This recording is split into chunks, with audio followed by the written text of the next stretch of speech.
Paalala lang po, ang makikita nyo sa video na ito ay nakabatay lamang sa aming pananaliksik. At kung may hindi kayo nagustuhan sa aking mga sinasabi ay pagpasensyahan nyo na. Dahil ito ay sariling opinyon lamang namin. Huwag magagalit. Ang pag-uusapan na naman natin ngayon ay tungkol sa showbiz happening.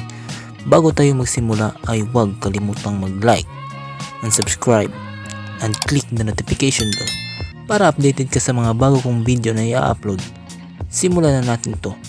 Nag-ingay sa social media ang pagpasok ni Andrea Berlantes sa Batang Quiapo.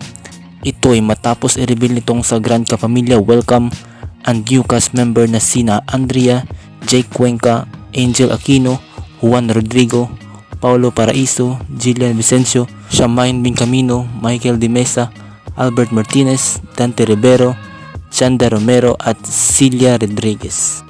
Hindi pa malinaw kung ano ang role ni Andrea sa nasabing teleserye na pinagbibidahan ni Coco Martin.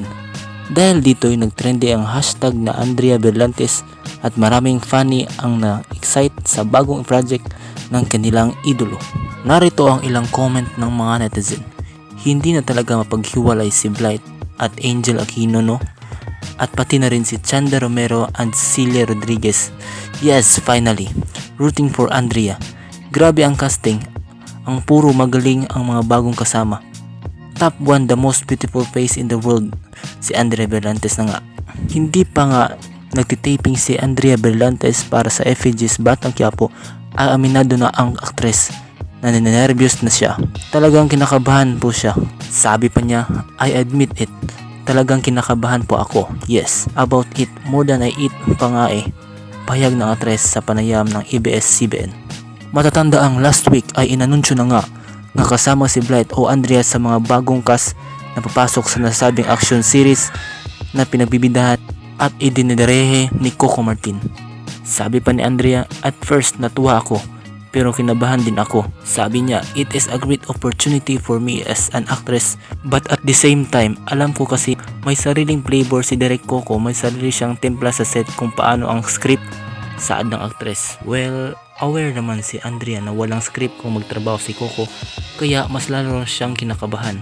Sabi pa ni Andrea, alam naman natin yung walang script sa Batang Quiapo, so kinakabahan din ako. Bagaman hindi pa inire-reveal kung ano ang role ang gagampanin ng actress sa FEG's Batang Quiapo, alam niyang malayo ang tema nito sa mga past project na tulad ng Senior High at High Street.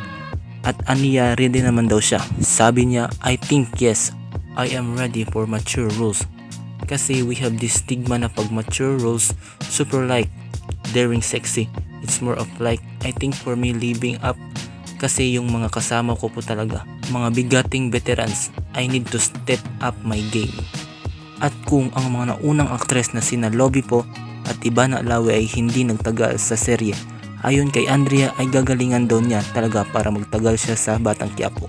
Sabi niya, yes, actually gusto ko po talagang magtagal. Kaya kailangan ko lang talagang galingan, pagbutihan lagi para hindi po ako itegi. Sabi niya sabay tawa. So sa darating na araw, sasabay na si Andrea sa taping kasama ang iba pang bagong cast members. Sa ngayon hanggang dito muna tayo. Maraming salamat sa panonood at paalam.